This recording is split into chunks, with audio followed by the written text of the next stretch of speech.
Председателе, почитувана министерке, почитувани колешки, еве и втор мандат пратеник, па не знаат дека на процедурално нема реплика и дека процедуралните како сме пријавени, всушност така си одат поред. Процедурално реагирам до председателот на комисијата, секогаш кога ќе се избегне од темата и кога ќе се дефокусира и овдешната расправа во собранието и јавноста, бидејќи тој начин функционирате, ама вашиот диктаторски режим кај да е распатен и ќе се распадне.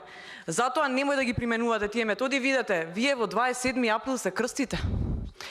Затоа што беше ваше сценарио и многу пати ви укажав, прашете си во партија дека е ваше сценарио, затоа што на тој начин вие дојдовте на власт и вие се крстите. И сакате се уште да го припишете дека на наша страна, но не ви оди. Немојте да дефокусирате јавноста, овде се бориме за еден многу битен закон за женски права кои вие најмногу ги прокламиравте, а се треснавте од земја. И затоа ве замолувам во интерес на времето, председателе, следно кога нема да прекинете, ќе се зајавуваме сите на процедурални, кога нема да прекинете колешки кои што не говорат стрикно на темата. Ве замолувам, значи да ги прекинувате, затоа што 27 април нема врска со законот денеска, со амандманот што се носи.